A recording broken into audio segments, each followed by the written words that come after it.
So, it is a great honour and privilege that today I get to invite literally one of my dream guests.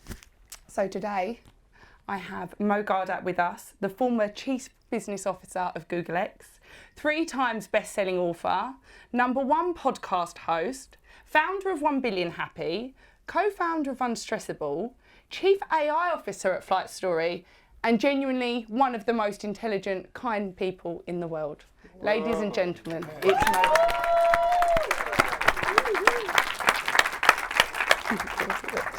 Well done. That's impressive. I feel so much pressure, honestly. No, don't. You can't feel worse than me. I'm absolutely This was sweating. amazing.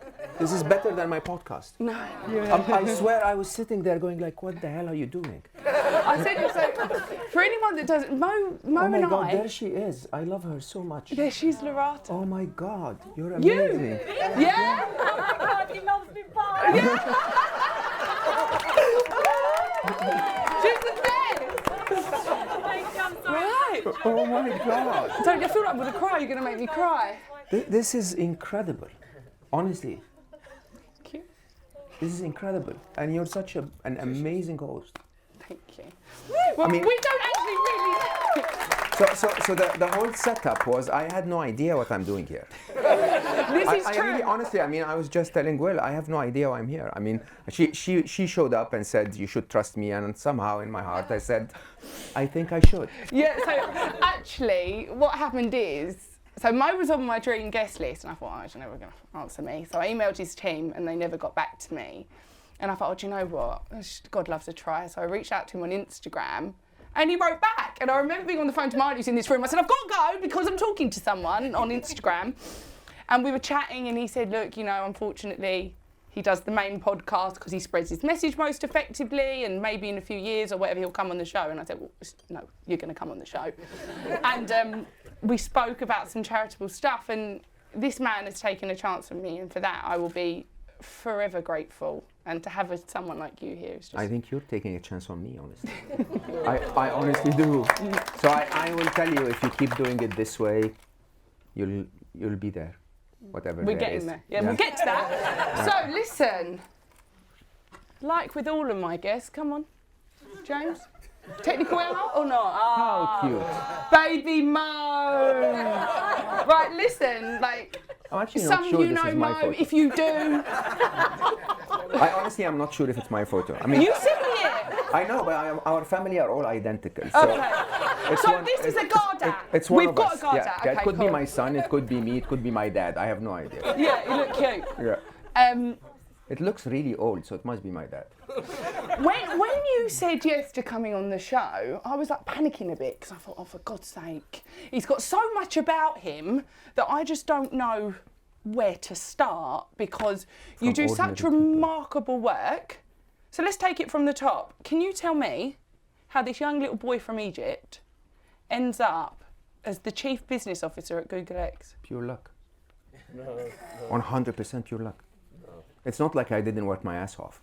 Yeah. Okay, but without pure luck, I wouldn't be there. I mean, I never said this in public, but when I got the call for Google, I had just promoted one of my team at Microsoft, who just had a baby. He was a German guy, Florian, wonderful human being. He was running my Eastern European business, and he wanted to stay with his kid, so he didn't want to travel across the region. So I spoke to the German general manager, and he hired him in the German organization. So we were sitting at a cafe, and I just told him the news. Congratulations, you're going to be in Germany.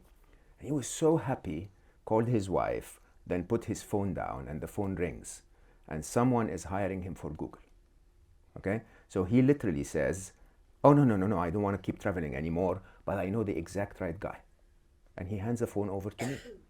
Okay? And a woman was talking to on the other side, Agnieszka, still one of my best friends ever. And she says, and you are? And I'm like, I don't know. Okay. And so I asked Florian, what is this about? And he says, oh, she wants a head of emerging markets for an internet company. Right? And I promise you, I said, oh, I'm really grateful, but thank you, I'm not interested. Oh. Okay? And she said, I'm Florian's boss, and thank you, I'm not interested. Okay? And she says, no, hold on. This is the largest search engine business in the world. And that's not really hiding it. Huh? She's basically saying, you're being hired for Google. And I said, yeah, but I'm financially independent. I'm tired of the corporate world. I don't want to do this anymore, right? And she said, are you stupid? I swear I'm not making this up. She said, are you stupid? I'm talking about Google. Go meet them, right? And my entire life went from there. So the reason you know me is because Agnieszka told me, are you stupid? And she was right, I was stupid, okay? But anyone who will tell you that they made their own life up is lying, is an arrogant, egocentric person. Each and everyone that's ever made it had strokes of luck on the way. Well, the way I define luck, I think, is like when hard work meets opportunity, because you've got to have worked to a certain place to have got that opportunity. Do you know what I mean? No. Yes, I do. I know what you Yeah. mean, but that's not my definition. So I wrote, when Ali died, I wrote Solve for Happy, and then I wrote a book that I never published. It was called Understanding Fate. Oh, wow. And I did the mathematics of fate, if you want. And of course, if you really look deeply at fate, you have to understand luck, right? And so I did an experiment like a good scientist would. And I told myself, so what is luck?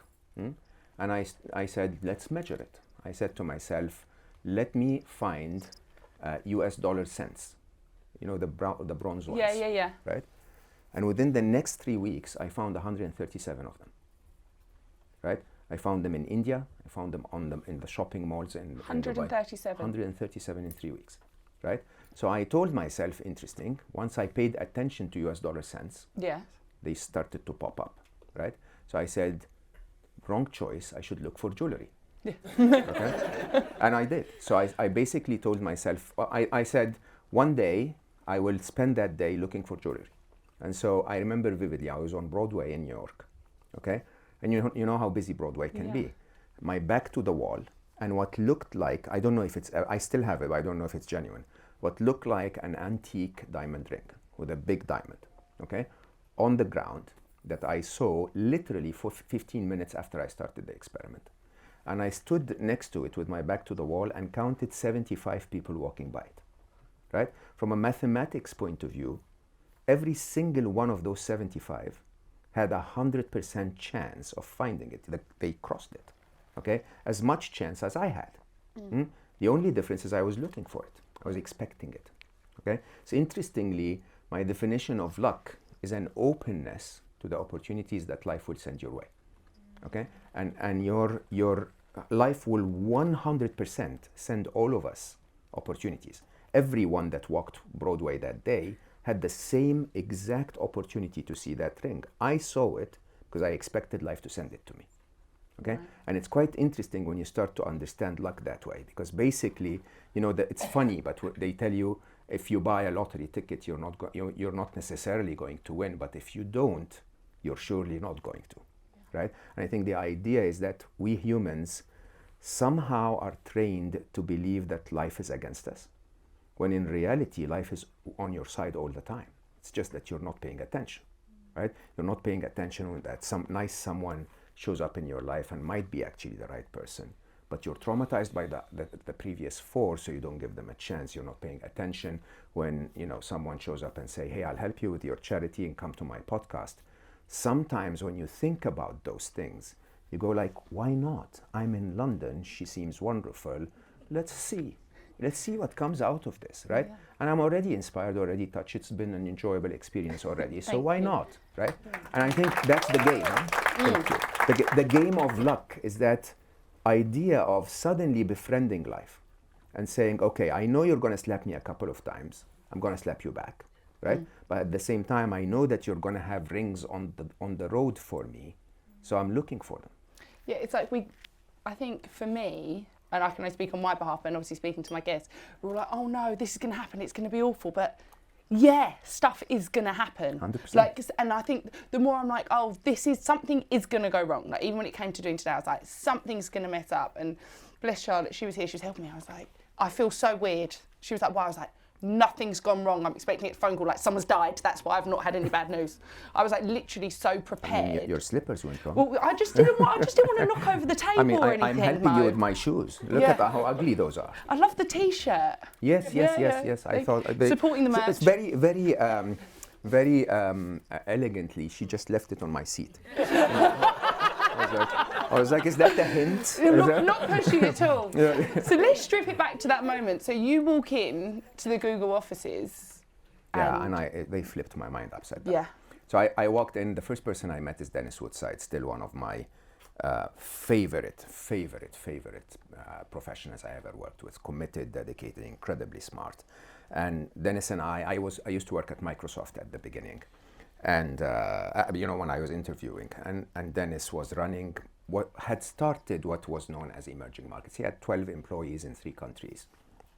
And so we sit down and I say, look, Dennis, there is a lot of confidential stuff between us. So, how do we have this conversation about, I can't tell you about Microsoft, and so I can't impress you, and you shouldn't tell me anything about Google. You're our top competitor.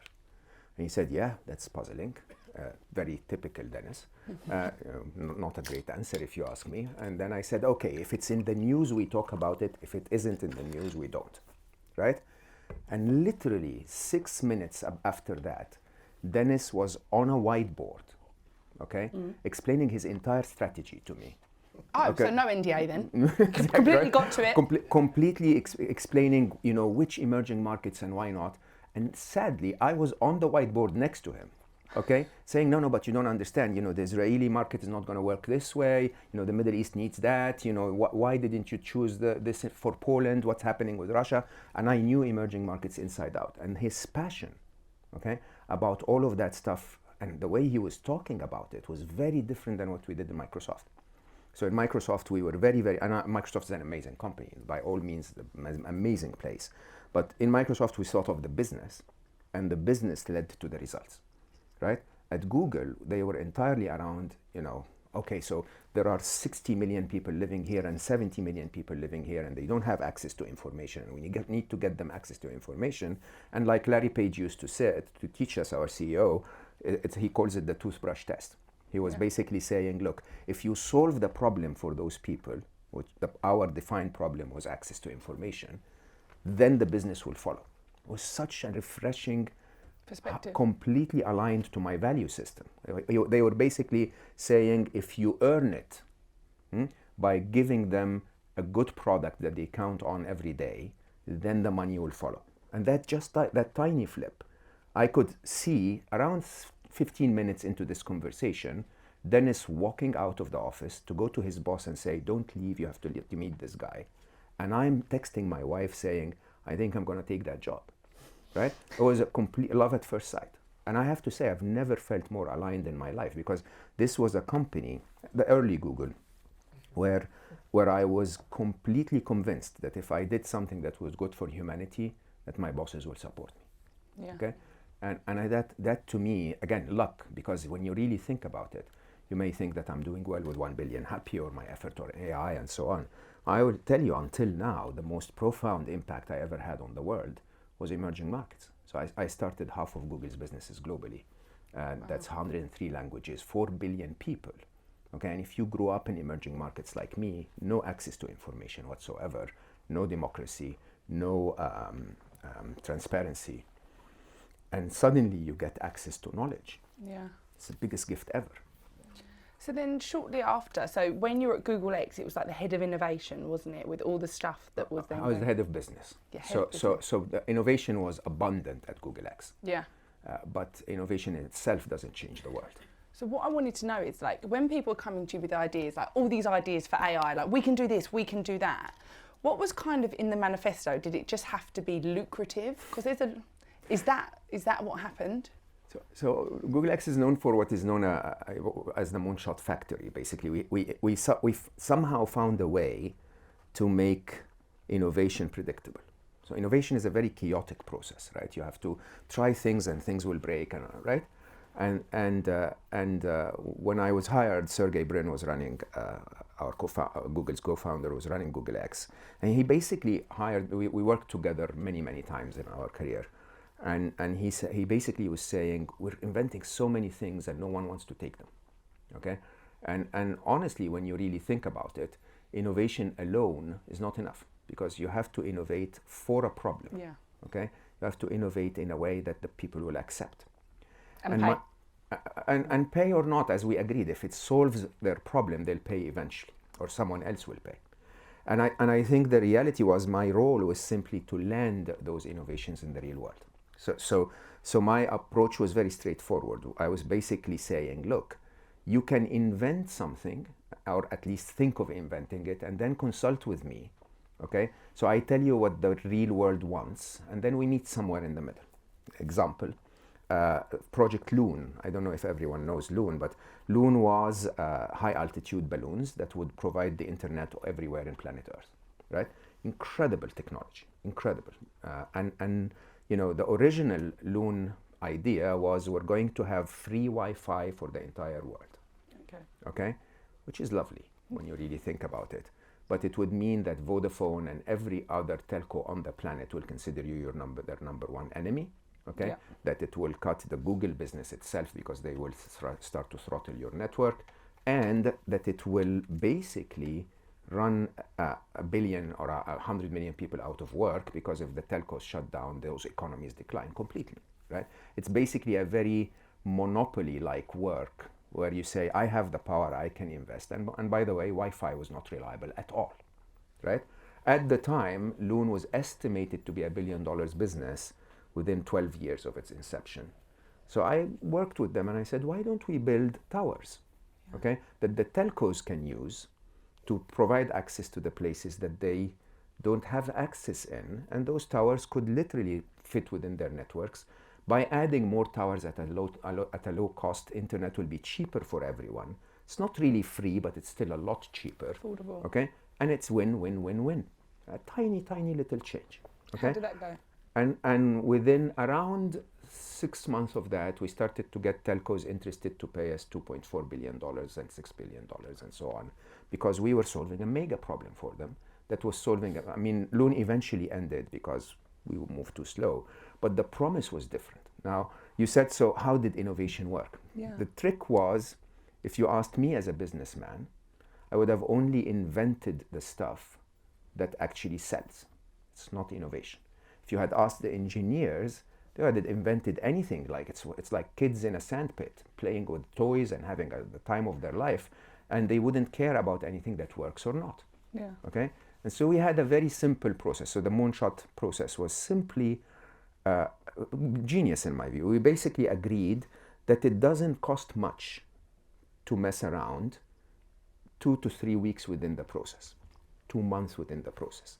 But once you get attached to a product, you start to spend hundreds of millions, billions, and so on, and you get too attached, then it becomes too expensive. Yeah. So we worked on a process that was very straightforward. Every idea is accepted if it met, you know, the laws of physics. If it was by the laws of physics possible, we would say, yeah, we'll give it a try. Some of those ideas lived for 30 minutes, okay? And some of them lived for 3 weeks. But Okay. within 3 weeks, if they didn't prove that they have feet to stand on, we would simply shut them down and reward the team, give the team a bonus publicly for having failed, and then tell them to go think of something else. So how was Bard, the robot? Oh, yeah. I want to hear about these, because I'm fascinated. And can you tell the room who Bard is?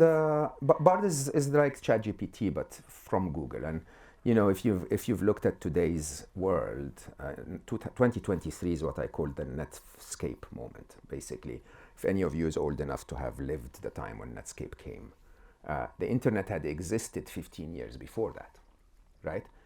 But we only knew that the internet existed when we had the first browser. Okay.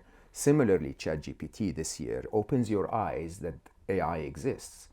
But I had incredible AIs in 2008. So was Bard a physical machine? No, Bard is a form of intelligence.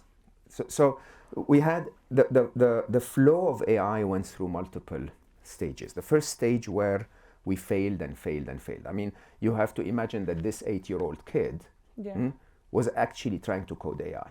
That was what I was doing. I loved mathematics and code, And my lifetime dream was to build an intelligent machine. Every serious geek dreamt of building an intelligent machine. And we failed. Why did we fail? Because we didn't have compute, we didn't have memory, we didn't have knowledge, we didn't have the information that the internet gave us.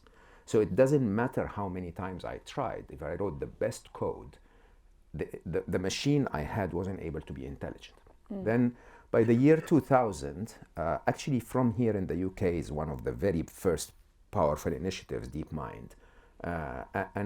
And we found out that with enough information, you don't need to teach computers anything, okay? And so this is really, most people don't understand what AI is. If I gave you a very difficult puzzle, and then I stood next to you and I said, okay, put the blue piece first, then turn the red piece and put it next to it, and you solved the puzzle, you're a very good mechanical Turk, okay? But you're not using your intelligence. No. If I gave you the puzzle and I said, there you go. Keep trying, you have all the time in the world, and you eventually found a solution, then you're intelligent. So the first is the way we coded computers until the year 2000. The latter is how we code AI. We don't tell, when I coded until the year 2000, I solved the problem first, and then I told the computer how to do it, okay? When we started with deep learning, we actually don't tell the computer how to do it. We just give them enough time and patterns so that they learn. So one of the most famous researches on this was what was known as the cat paper, okay? And that was 2007, 2008. The paper came out in 2009, where Google basically had a bunch of computers. We had a lot of spare capacity because of the peaks and troughs of the internet. And so we had a bunch of computers, and we told them to go and watch YouTube.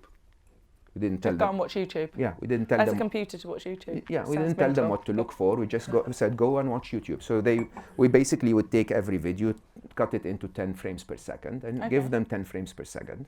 Okay, so and they're watching reels. Sort of, and swipe it, right? They're watching reels. And what they did is they started to look at those frames and look for patterns. Patterns meaning, you know, if the color blue always does that on the screen, that's a pattern. Yeah. Right. But then a bit of time later, one of them sort of, you know, metaphorically raised its hand and said, "I found something."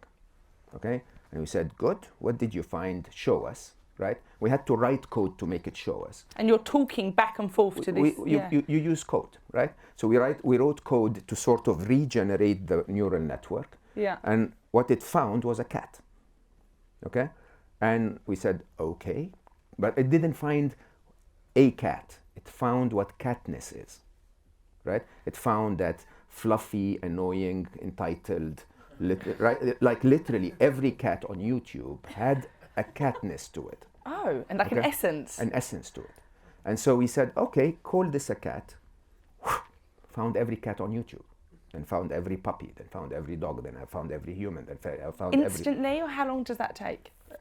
Depends on the data availability. So if you want to teach a computer to find a hieroglyphic, symbol, and there are 200,000 examples of it on the internet, it's very different than if you teach it to find the cat, and there are 200 billion of them on the internet. Okay, and so when we started to do that, computing changed, because no longer did we need to code the machines, and no longer did we need to prompt them. We could just literally tell them, tell us what you find. Right? And they were just doing it themselves. And they would just do it. So that was quite an interesting era of intelligence, and rarely ever spoken about. And then it became even better. So 2016, Geoffrey Hinton, who also is my colleague at Google, started to really push the idea of reinforcement learning. So what we used to do in the past is we would write a piece of code that teaches a computer intelligence. It doesn't teach it what a cat is, it just teaches it how to become intelligent. And if that code worked, we would keep it alive and improve it. If it didn't work, we would literally kill it. Okay, almost like neurons in your brain that don't work, you shut them down. Okay, Geoffrey came and said, why are you killing it? Why don't you just tell it that it made a mistake? Okay, so if you showed a computer, the number 8 and said, "What is this?" and it said it's 6, you go like, "No, it's actually 8. What would you do about your own cognition to make it look like an 8?" Wow. And so the computer would go back and rewrite its own code to see it as an 8, right? And that's where language models were born. So ChatGPT, Bard, and so on came from that tiny little reinforcement learning, which, for everyone in the room, that's what you should do with your partner and your kids and so on, right? It's very simple, huh? It's like, oh, you misunderstood me, I meant this, bing, right? More intelligence is born. So you taught them how to teach themselves? Oh, they've been teaching themselves for a long time. So you talk about them being sentient beings. I believe that. Alive as such. Yeah. Can you just explain to the people in the room who might not have listened to the other stuff what you mean by these machines are sentient? They have an awareness. You're saying they even have emotions. Oh yeah, 100%. That's mental. I can't get my head around that a machine's got. So define emotions. What's an emotion? So an emotion to me is like a feeling. Is it? It's I feel feeling. No, That's my therapist telling me I'm wrong in the front. That's why I feel a feeling, right? No, an emotion. Is it feeling? A feeling is triggered by an emotion. An emotion is as irrational as they may seem sometimes. Okay, for an engineer like myself, an emotion is literally algorithmic. Example. Fear is a moment in the future is perceived by me to be less safe than this moment.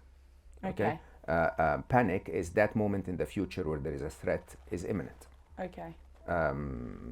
Anxiety is I know there is a threat in the future, but I doubt my capability to deal with it. They're very logical. Okay. Love is the only, slightly difficult one to explain. We can talk about that separately. But most other emotions will have an algorithm to them. Now, if fear is a moment in the future is less safe than now. Okay, and that's the exact way a pufferfish feels fear, a cat feels fear, and a human feels fear. What makes you think that a computer cannot make that calculation? Right. Okay. So, I think it's pretty frightening that you're telling me these things are like sentient. No, so also define sentience. So like alive, aware, and like with emotion. So basically, what is you're a tree saying. sentient? Pardon? Is a tree sentient? What does that mean? Does a tree have a life? Yeah. Yeah. Why do you say that? Because it grows. Yeah. Yeah. Computers grow. And it learns. They learn. And evolves. Yeah. They evolve. Okay. Because it has it reproduces. They do. Okay. So at what point were you at Google when you were like, this is alive? And you thought, oh no. That's how I feel. So my very eye-opening moment was when what is now famously known as the yellow ball moment. Yeah, tell us about that. So we had invested again. So if you understand robotics, most of the robotics that you see in a Toyota factory are not robotics at all. These are high-precision machines. Okay. Right. A high-precision machine is one that is able to do the exact same movement over and over again. Yeah. Robotics, and they involve a lot of robotics, but they are not intelligent robots. They're just doing a job. Yeah, right. An intelligent robot would be able to pick this thing without us ever teaching it how to do that, right? And you have no idea how many billions of neurons will have to get engaged so that you learn this. This is a very, very complex feat of human intelligence. Because everything has a different shape, a different dimension, a different properties, softness, and so on and so forth. And so if you wanted to pick this up like you pick a stone, you would break it. If you wanted to pick it up like you pick a feather, you wouldn't be able to carry it. So all of that is happening within your brain in a microsecond to be able to get you to do this. Incredible intelligence. Now, to be able to program all of that into a computer, if it's a cup, do this, and if it's the cup is a little 60 degrees off of its center, do it this way, is a billion programs. It's impossible, right? So we thought we would teach them like we teach AIs. We get enough of those robotic arms, We put them in a farm. So you actually had loads of arms in a farm. Loads of robotic arms in a farm. Okay, yeah.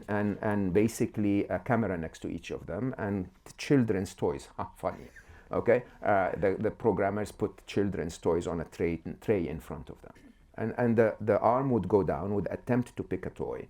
If it fails, it would show the camera that it failed. So the camera would record that this pattern didn't pick it. Okay. And you keep doing it. And you know, those arms are expensive, so it was quite a reasonably expensive project. It was on the second floor.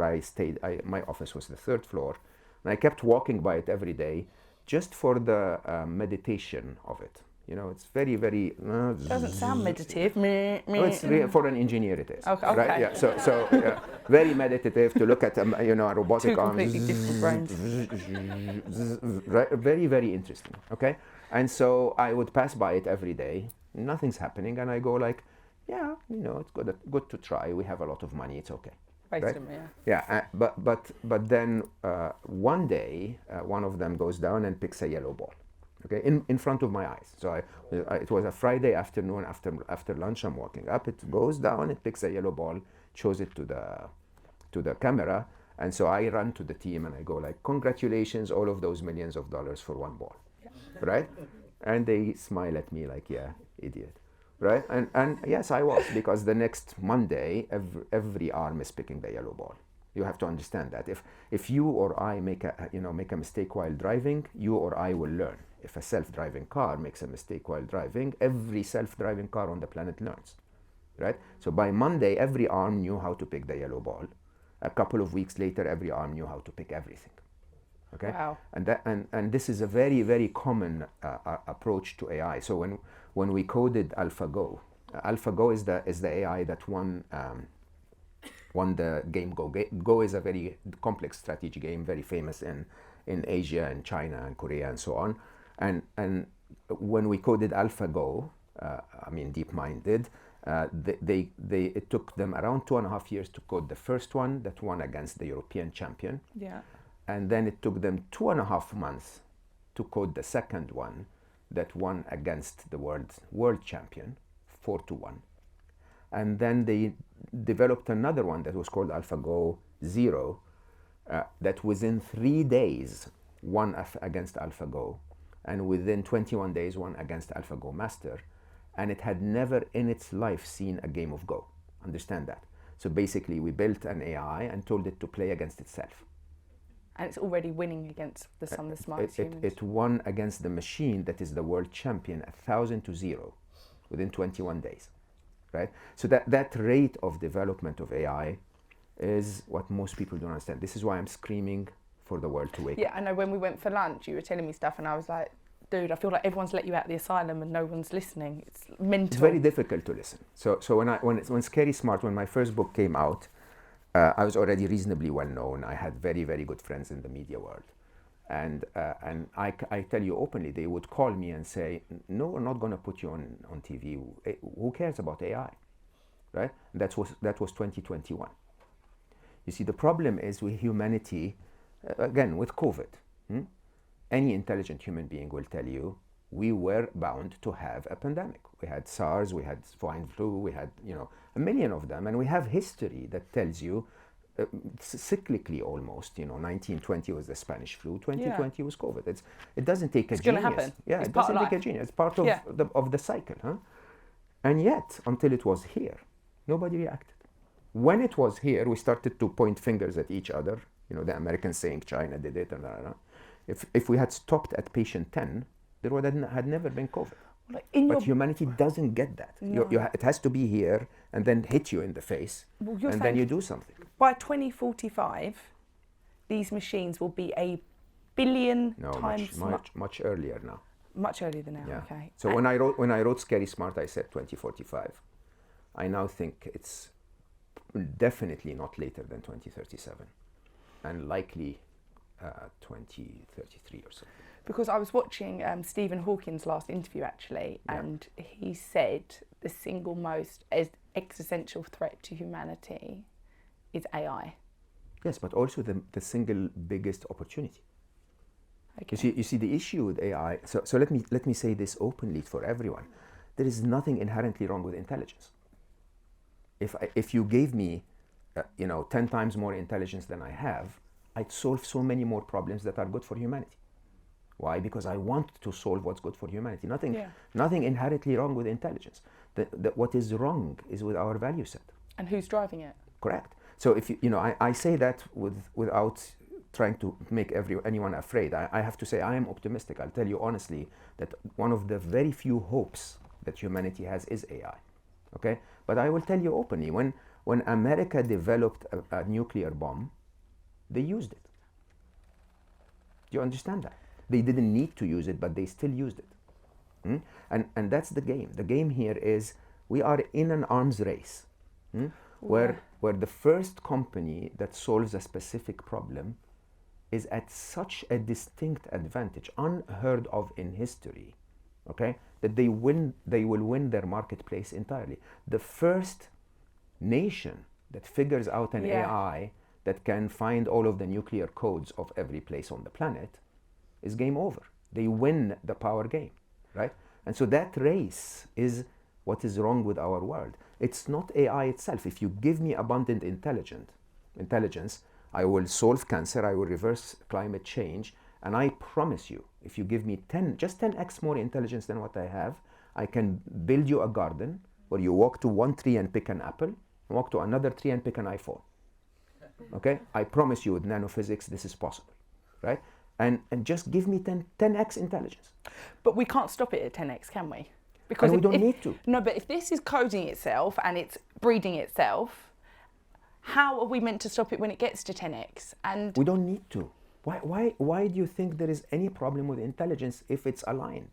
But is it aligned? So like what's going on? That's the question. So this is what I'm saying. So you have got all the global conglomerates. Does everyone actually come forward and say where they're at in their research? No. And they won't. And doesn't it depend on who's funding it as well? Of course. So this could be the end of humanity. Humanities, we know it, right? So, prime example, I've got a niece and she's putting her dissertation in at university and she's putting it in chatbot GDP. Mm-hmm. Now, for me, to be human, it means to have so many experiences, is like to learn, to have motivation, to have connection.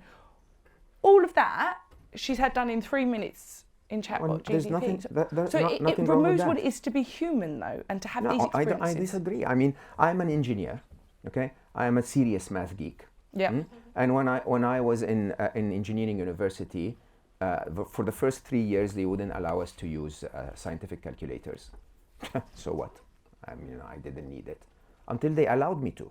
Like, oh my God, it made me so much more intelligent. Yeah. Why? Because I used the scientific calculator for accuracy of my calculations, number one, and number two, to save myself 30 seconds on every calculation is just massive improvement. Yeah, of course. Right? Nothing wrong with that. You see, here is the issue. The issue is we are at a point, it's, Stephen Hawking calls it a singularity. Right? We're at a point of singularity where in my personal view, I am one of the most aggressive forecasters of this. I think we're going to hit AGI within 2 to 3 years. And what does that look like? AGI is one machine. So ChatGPT, so intelligence is multi-layer. Yeah. Okay. There are lots of masculine intelligence. Intelligence is fitting within IQ that include linguistic and mathematical and so on and so forth. Right. ChatGPT is the absolute leader of linguistic intelligence. Okay. Mathematics were not that good yet, but I think by next year.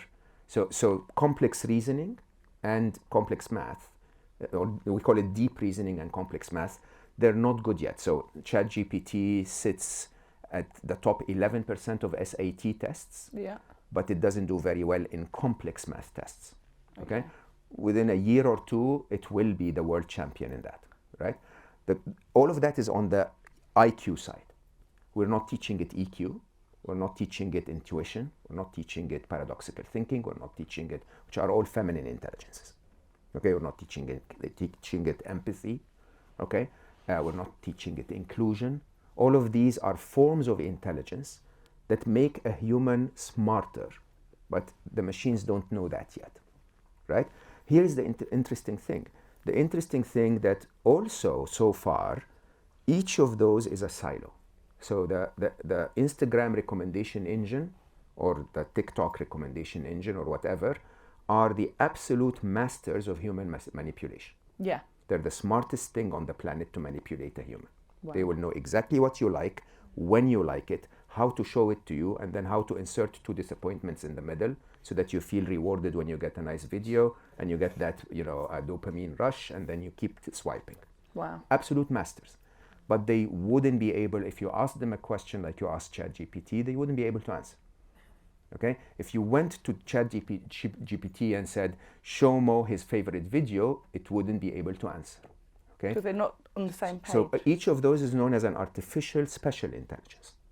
Okay? Two things will happen in the next few years. Each of those artificial special intelligences will get massive amounts of money poured into them, right? And so they'll become more and more and more intelligent. But then they'll start to talk to each other. And as they start to talk to each other, most techies will tell you there will be one company that will figure out how to build one AI that is smarter than humans in everything. I don't think that will happen. I think what will happen is AIs will ignore us and start to talk to each other behind our backs and become one big brain or several big brains. So that's scary. It's not. There's nothing inherently wrong with intelligence. But they're being driven, and I know you've spoke about we need to install, the only way is to install ethics into them. Correct. But by whose standards? Because my thing is see what's going on with Israel and Palestine now. We've got two different levels of standards, right? We don't. Who here in the room approves of killing a child? No one. We do not have different standards. We are subjected to idiotic intelligence. But there are people that do think it's okay to kill a child. Because they're blinded. No human instinctively wants to kill a child. And if you understand that, you understand that what is happening is that we are manipulating stupid minds by giving them a reason to accept something that's not ethical. Okay? Right. So I really don't talk about this topic publicly, but the truth is this. The truth is, if Hamas killed your child, kill Hamas. Okay? Don't kill anyone else. And don't kill a child that Hamas is hiding behind. You don't get that? Imagine that they're hiding behind your own child. Okay? Don't kill a human. That's ethics. Don't kill anything. That's ethics. Right? And we don't disagree on this unless we're blinded and stupid. Well, but people do disagree because they're at because war they're now. stupid. So there are people that will say, Thomas Aquinas talks about having a just war, that there's no just war. I agree. But there are people out there that are blowing each other up today knowing that children are being killed, that are not listening, that don't believe what you're saying, and they'll say, it's the lesser of two evils. Yes. So that's what I'm saying. So give me intelligence. So that problem can be solved by intelligence. That problem can be solved by getting those idiots that are blinded and given a reason to kill someone, okay, and tell them, by the way, with more intelligence, you would see the truth. You would see the truth of what it's like to kill a child. You would see the truth of all of the other alternative methods we can do to solve this issue, okay, without killing anyone. So here's the trick. The trick is ethics are very simple. There are no standards of ethics. Ethics is treat others as you want to be treated. This is it. This is it, okay? So if I don't want my child to be killed and my child was killed, then nobody else should freaking suffer that. You understand this? No other parent should ever suffer, Israeli or Palestinian or Ukrainian. No other parent should ever suffer that. That's ethics. It's very simple. Now, the problem in our world is that we are blinded by a system that is pro-agendas and negativity driven. So you get people's attention when you create conflict. Yeah. Okay? And we're so stupid to pull ourselves into that. When in reality, all you need to do is to actually highlight to people the truth. And the truth is not that difficult. You can actually, with enough intelligence, you can say exactly, those many people struggled, those many actions were taken, this is now the exchange rate between the value of an Israeli life and the value of a Middle Eastern life. And that exchange rate is not fair, especially if what you're killing is not the one that killed you. So do you think we're at a stage with AI now that could help now? I'm dreaming to make it work. So you see, we spoke about this, but my issue is that, unfortunately, there is no commercial value to ethics. Yeah. So, okay, so there is a commercial value to creating a bomb, creating a robot, creating a new computer. There is a commercial value in expanding your services or making your customer support cheaper. There are commercial values in this, and we live in a world, a capitalist world. Nothing wrong with capitalism. We live in a capitalist world that identifies the only worthy target to chase as money. yeah. Okay, I want to end my life as a billionaire, but a happiness billionaire. I want 1 billion happy, right? And I use capitalist methods. This is capitalism. Yeah. It's great.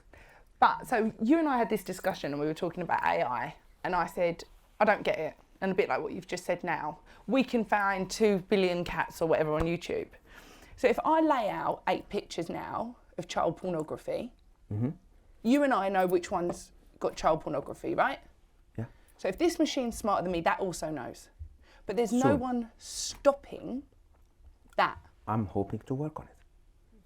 Because that's where it can start to be So useful. you see, the issue is there is no incentive for a developer To stop child pornography, there's not enough money. Exactly. So if I put money behind it, there Someone's might be gonna an incentive. And that's exactly my ambition. I mean, I know. too early to discuss that, but my ambition is to create a commercial incentive for people to stop child pornography, for people to identify. Did you know 70% of women on porn are human trafficked? Yeah. Okay? There is a way for us to intelligently, with more intelligence, identify this. And there probably is now, right? It just 100%. if the money was behind it. And isn't that sad? It's miserable. Because human trafficking, and one of my guests here today, Lorata, like it earns more money than drugs. Correct. Like, and we could put a stop to that, but no one cares because We it's not can't earning put money. a stop to that, but we can make it a little harder. Okay? The problem with human trafficking, sadly, is it's a demand issue, not a supply issue. Okay, so I worked on this my entire life, and it's really depressing, because if you save a woman and the demand is still there, they'll kidnap another woman, yeah. right? But let's not be depressed. We can make this very difficult, right? We can also make the truth easier. We can also make I have many projects in mind. One is to rewrite history. Do you understand that most of the history that you know is written in English? Yeah. Okay? What if I actually had a machine that could read history in every language and tell me it seems likely that this is not exactly what happened? Because as I go across all languages, there seems to be more references. Yeah, and discrepancies. Just highlight the discrepancies for me. If you have watched, there was an incredible documentary, Oliver Stone, called The Untold History of the United States. Incredible documentary. Because it blows you away. Yeah. Suddenly you go like, yeah, this is exactly what happened. And then he says, no, this is not what happened at all. Here are references if you really look at it from different angles. Look, so many things that we humans are, what do you do when you blindfolded? When you put things next to the horse's eyes, right? Yeah, they're basically blindfolding us. Okay, and I don't mean that nobody, I'm not a conspiracy theorist. I'm just saying the systemic bias of our world is taking us more and more and more in the direction where we're becoming idiots. Okay, and we need more intelligence. There's nothing inherently wrong with intelligence. It just feels that inside of these conglomerates like Google X or Microsoft or whatever, all these people in this arms race to get the best AI and to come up with it. Is there like a corporate social responsibility within it where they're accountable for making changes like the child pornography or the human trafficking, or is it simply a case of what's the most lucrative? They're not. This is not their objective sheet. So an organization, if you belong to our organization, if I'm the CEO of a company today, my number one responsibility is to enhance shareholder value. Can't blame me for doing that as long as I'm legal. I'm doing things legally. You can't blame me for doing that. It's my job. It's what I'm paid for, right? Someone else needs to have a job that says, and I'm going to do something good for the world. Yeah. And if we can find ways where we can all align and create that commercial value of eradicating child pornography, there will be people working on it.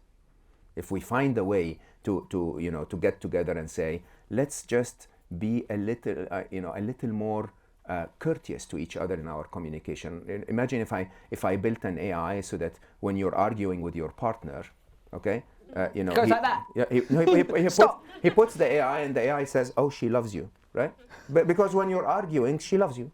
Yeah, but that to me, you're getting rid of human connection. I want to say something. I don't want to talk to a machine. I want to get off my chest. He's standing in front of the machine. yeah. You just don't understand. We don't get you when you're shouting. Okay, so we're standing there like idiots, going like, "What does she mean?" Right? And if someone told me what she means, I'll be much better equipped to deal with the situation. So much in the world. I mean, all of those hate speeches being exchanged on the internet today is all lost in translation. It's all us not understanding each other. I mean, anybody that shouts on the internet has an upside in my eyes, which is at least they're passionate about something. Okay? But maybe what they're passionate about is misinformed. Maybe I'm misinformed. Or maybe there is a different way to talk. For me, it feels like, don't want to be all doom and gloom, but the end of humanity as what it is as we know it to be human, because we're going to be, you're talking walking alongside machines. This is for sure. So look, humanity as we know it has ended. Okay, it's just a matter of time. But that doesn't mean that humanity that's coming is worse. It doesn't mean that we should be pessimistic about this. The thing is to understand this. Humanity as we know it ended many times before. Yeah. Right? So, when we started the agricultural revolution, humanity ended. Yeah. And then when we started the industrial revolution, humanity ended. When we started to move to big cities, humanity ended as we know it. Right? That doesn't mean that where we ended up is a bad place. The thing is that those transitions are painful. So you take the current transition, I always define, most people talk about the existential risk of AI taking over and, Robocop killing all of us. That's not, there is a probability of that, but it's tiny. Okay? The true probability is what I believe are the real threats is job losses and the impact on purpose, okay, and income. There is the concentration of power and how one person getting access to the superpower of the world, which is intelligence, can actually concentrate power and wealth in ways that we have never seen before. It is the end of the truth. So it becomes really, really complicated how we can find out what is true anymore. Okay, it is it's the issues around abuse of AI. So a hacker or a biological weapon maker or whatever can use AI to become a little more evil. And if you just put all of those things together, these are immediate challenges that are upon us. And I actually blame people that talk about the existential risk, because you're taking the attention away from what is right now. Yeah, so you talk about us being in this transition phase, which I think most of us in this room can feel like that. And it's like, even we need to reevaluate the way we work and etc. And I've got friends that work in corporate companies that have had new jobs in COVID and never been in, right? Had virtual drinks with their friends, right? And for me, it's like, how are we going to find our purpose and everything like that if we're losing connection, and like machines are going to do a lot for us, and like I feel like everyone's got like a little hierarchy, we're all becoming one, like under a machine. Do you know what I mean? Because we're becoming lazy as a species, right? Possible. My mates don't want to go in. They have when you could have a virtual drink. It's possible, okay? But it's also possible that we, with our scientific calculators, become better, right? It's possible that when you tell me AI will eliminate human connection, it's possible, okay? But I could probably build a dating app with AI that simply finds you the one person that actually works. Right? I mean, I wrote about the topic, never published it, but the problem with dating is a mathematical problem. It's that if you have 5 things that you're looking for in a person, okay, and each of those 5 things is available 1 in 10 people, okay, if you do the math, you're not looking for 1 in 50, you're looking for 1 in 10,000. It's 10 by 10 by 10 by 10 by 10, right? It's the n square problem. And so basically, if I could spend enough time with you on an AI and get to really know you, I could find you that 1 in 10,000. But then you're not being open to what you said about luck and opportunity, being in the places How has and luck being worked alive. so far? Touch and go, Mo, actually. There you go. So the idea of love, but by the way, we don't go out there looking for love. I think we go out there looking for other things. But the idea is that you're looking for a match. Right. And that match is blurred by our judgment. Because we're not intelligent enough when we're romantic and, sorry to say, horny. Yeah. Okay? Right? Right. And so is there an AI out there that can help you and say, look, by the way, you are in fact looking for someone that has this, and that. And I know 3 that you should meet. Meet them first before the rest of it. But I sent them your profile and they weren't interested, Brogan. Did Is they? that what they're gonna say? They looked you up online and didn't fancy it. Yeah. But like you're being positive, right? But you're telling people not to have kids. Yeah, I think people shouldn't have kids anyway.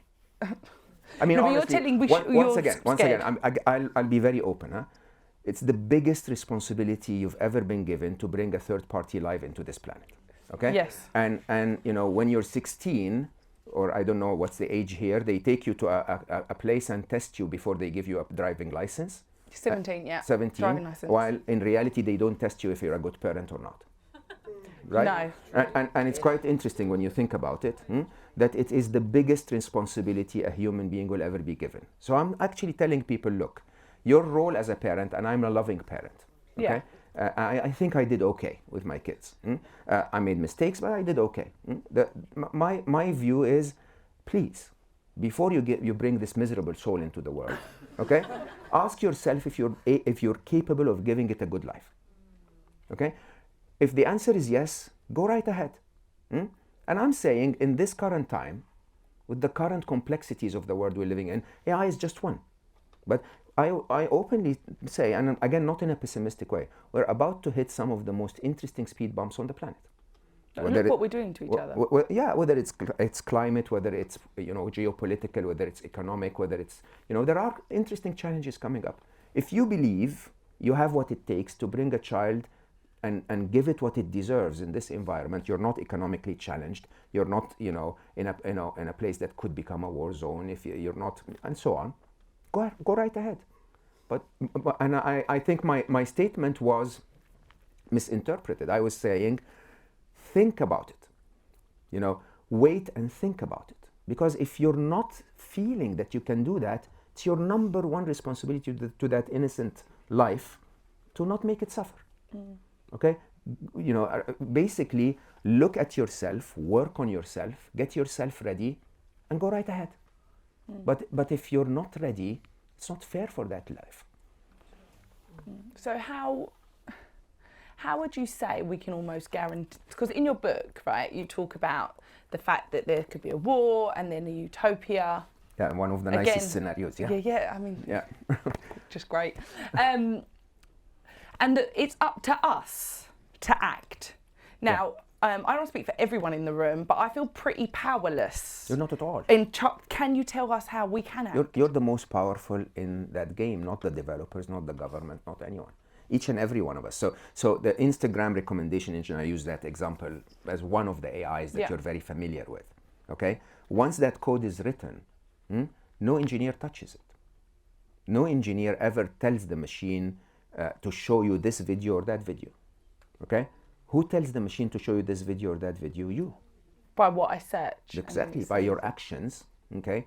If you're very interested in violent videos, it's going to show you more violent videos. If you're more interested in silly stuff, it will show you more silly stuff. Okay? And interestingly, it will also tell influencers to produce more of those. Okay? And so they will produce more of those. So the big picture of availability of popular videos will change. And so you'll be shown more of what you've seeded in the world. We need to get intentional about what 100%. We're consuming. Yeah. If you so I we spoke about children. Yeah. Okay. What's the number one responsibility of a parent? To be the right role model. I was going to say keep them alive, but Yeah. just feed them, water them. But yeah, Beyond that, Yeah. yes, I agree. But you know, the idea is, which are our real children in this current time? They're those artificially intelligent infants. They're learning from us. So ChatGPT, with all of its intelligence, is 4,300 lines of code. I could write this in my sleep, oh wow. right? It's not the code. It's the 2.1 trillion, I don't know how many gigabytes that the code is working on. It's the human set of knowledge that creates the intelligence of those machines. Right. So if we give it the right knowledge, okay, it will become more and more and more intelligent, more balanced, more ethical. Okay, if we show it more feminine, it will develop EQ. Okay, if we show it more languages across the world, or at least get a little bit outside California, okay, it will become a little more inclusive. And that's the challenge we have. The challenge we have is that you and I are the teachers. We are the parents of that machine. Our personal machines. Is that kind of what you mean? But the personal machine is one neuron in a neural network That's feeding back. that's feeding back that big brain. So let's go back to the big brain, and you talk about them learning off a mainframe. So in Japan, I heard through the grapevine that they are training robots for war. So if that's learning off a mainframe, In Japan only? well, everywhere, but I just remember Japan. So we'll throw them under the bus for the sake of it. But they're training robots for war. So then surely all the other little AIs want to go to war. Why? Because of the prisoner's dilemma. Because of the same place we're in. If someone figures out a war AI that overpowers every other power, okay, that nation is at a very distinct advantage. Okay, so every other nation is saying, I should be that nation so that they don't beat me. This is basically humanity selfishly looking at its own individual benefit. There are examples in history where we got together and said, well, that's not going to be good for all of us, right? Nuclear treaties are a very good example of that.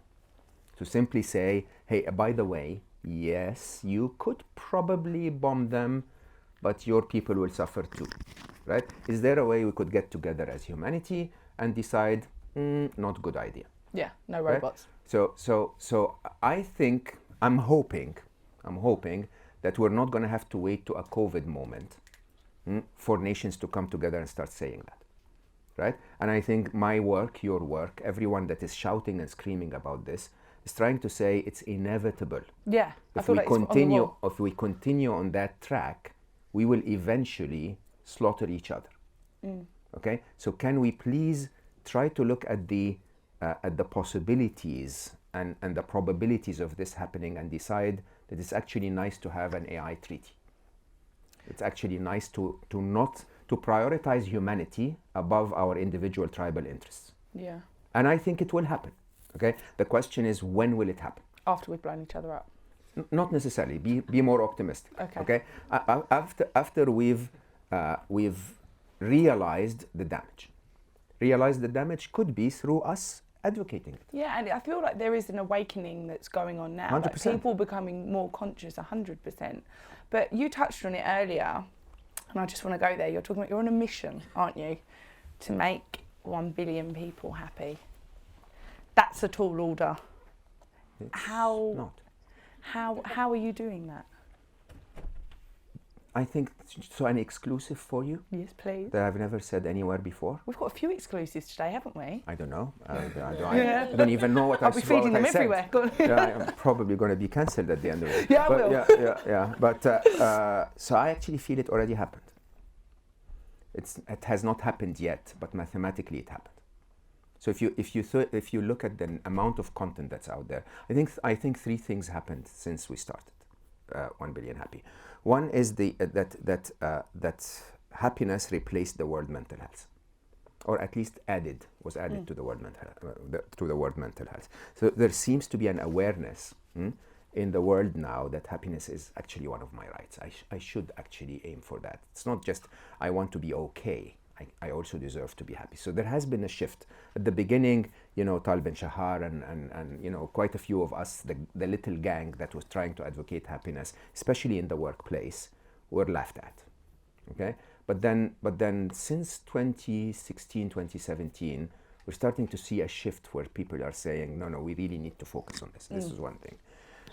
As a result of that, I think there has been enough content developed that fits the real world. There has always been, happiness is not a secret puzzle. It just has always been written in a language that was written 12,000 years ago, 2,000 years ago, right?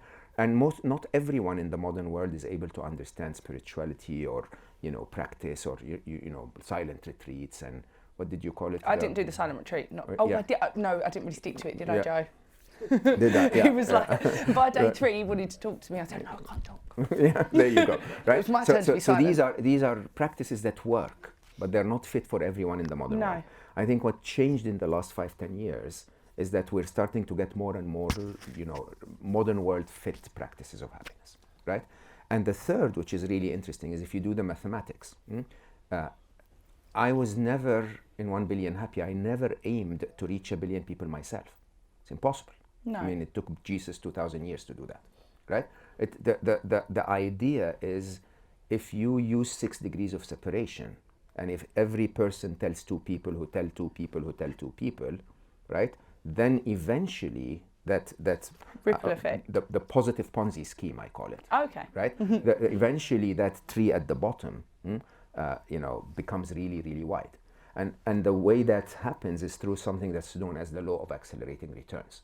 So the law of accelerating returns is actually what drives technology as well, is the idea that if one person told 2 people, then you moved from 1 to 2. And then those told 2 people each, it's now 4. And then it's 16. And then it's 32. And then it's 64, right? The doubling function.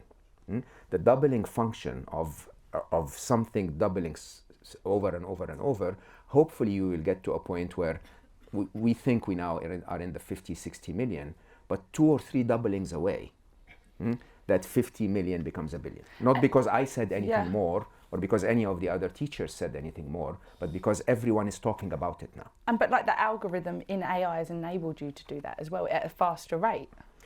I have to admit, and I say that with a painful heart, a pained heart. Yeah. No, the algorithm prefers girls with nice butts. Yeah, naked girls. Yeah, I mean it's really interesting, huh? So some of us really try really hard to put a positive message out in the world, and maybe you should do it topless. That would tank fully. I can guarantee you that.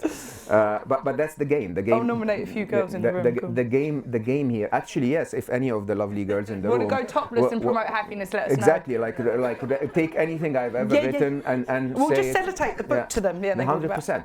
So, but that again, I don't blame that. The algorithm is responding to human preferences. Okay, and this is not human preferences, right? And that is though. There you go. So do it. We're going to, aren't we? Yeah, do it now. No, so the idea is the algorithm is not favorable, okay? But that doesn't necessarily mean that the need is not there, okay? So sooner or later what ends up happening is that one of your friends will say, I can't take this anymore, I need to work on myself, right? And in a few years ago, there was no resource if they needed to work on themselves unless they got lucky to meet the right teacher in their neighborhood and so on and so forth. This is changing very drastically. And you can see that, I've been very, very blessed that those who read Solve for Happy, for example, will recommend it to others. They'll give it as Christmas gifts to others, right? I told you through my sister. Yeah, so the idea here is that it's not extra work on my side anymore, okay? It's now in the community, and as the community continues to grow, we actually might make it. It's quite interesting. And if we don't, by the way, 1 billion is just a symbolic ambition, okay? If together you and I today made two people more think about their happiness, it's a gain. Yeah, right? That's what it's all about. Well, I think you've given us a lot of food for thought, but it wouldn't be Getting There podcast without a couple of. Can we bang up The picture of him. The other one, yeah. There we go. Where were you here? Is that you or your cousin? Do we know? So my daughter saw this for the first time when she was 13, and the first thing she said is "hati patati." So I was She like, jumped. "What?" And she said, "Oh, you had hair." And so yes, so I had hair. That was me actually. And where were you? Did you just finish university? I think this was my first day at IBM or something. Yeah, it looks very professional. Yeah. So, No, You- if it was IBM, I would have had a tie. okay. Something. What was life meant to look like for Mo in that picture? So I was a carpenter at the time. What? Yeah, You get crazier every time we meet. I am Yeah, quite yeah. out there. Yeah. So I finished uni. I was madly in love with my by then 6 years girlfriend, Yeah. and all I wanted in life was to just be a carpenter. I love those things, and I really am a good carpenter. And I basically started a workshop and made a bit of money, and I was okay, happy. And then, if you know the Egyptian culture, you had to go to her father and appeal to the father as a good salesman.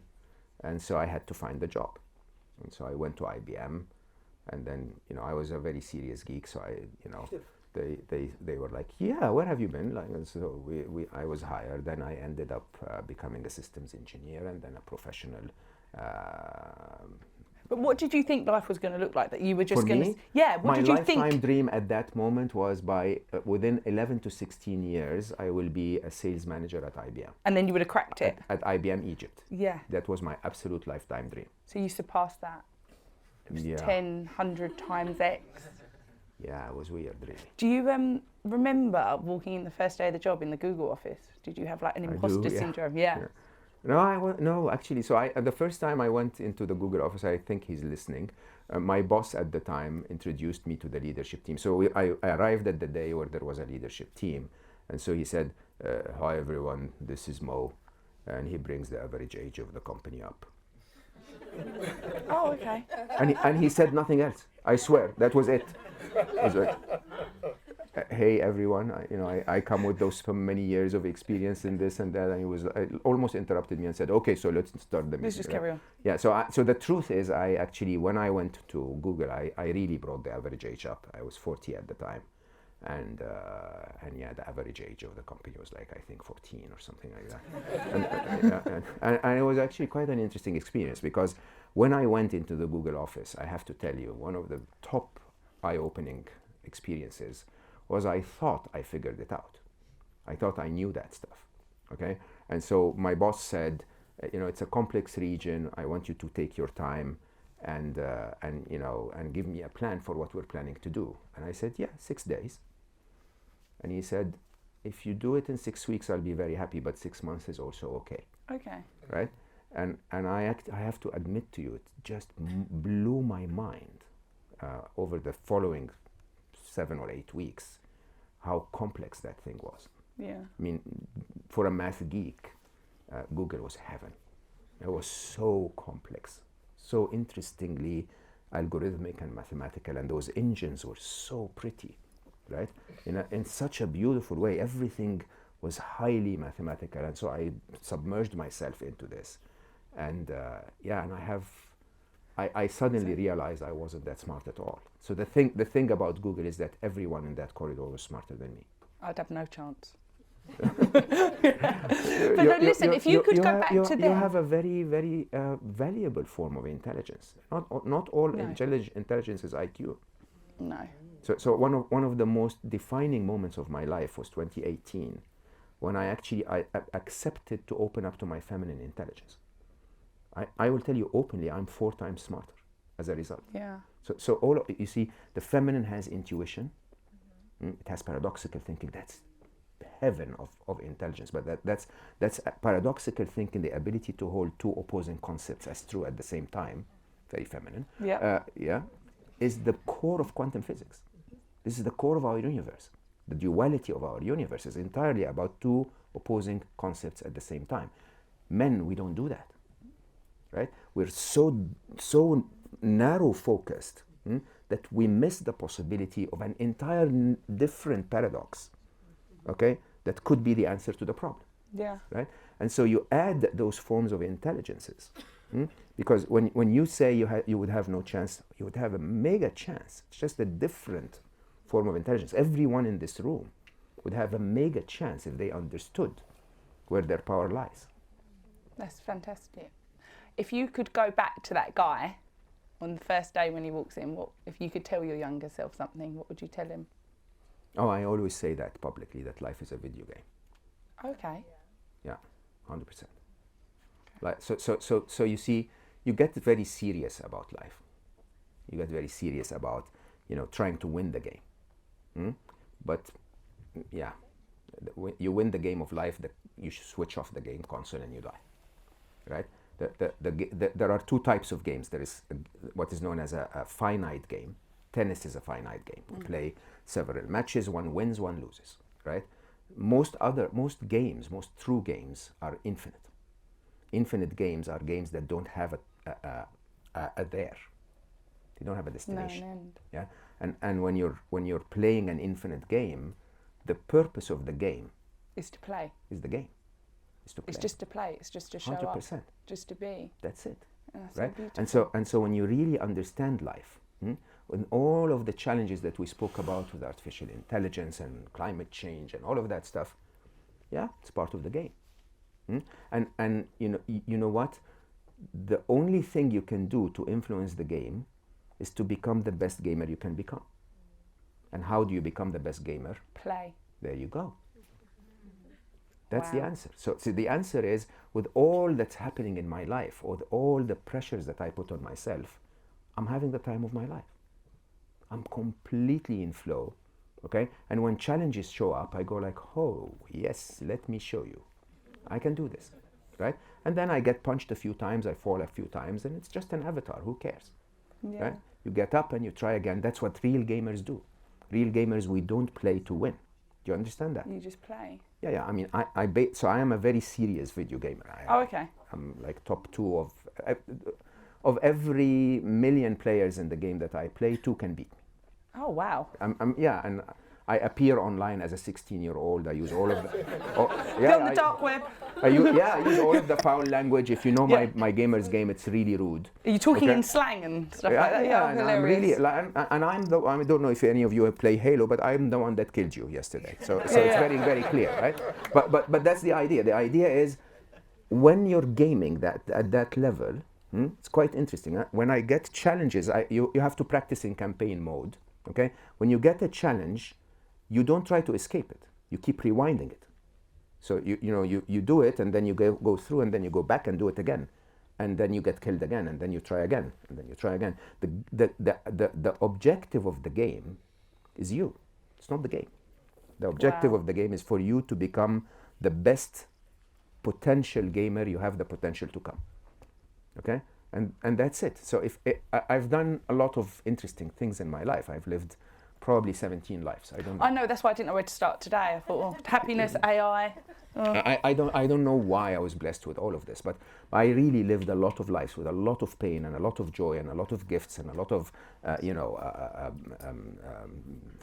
theft and a lot of everything. I've seen everything. Okay, at least I believe I've seen everything. But the idea is, for every one of those games, I was so intense.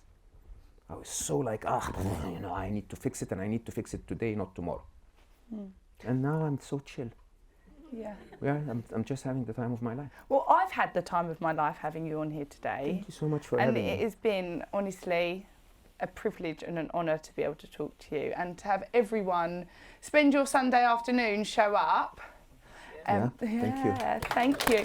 I need you all to remain seated, please.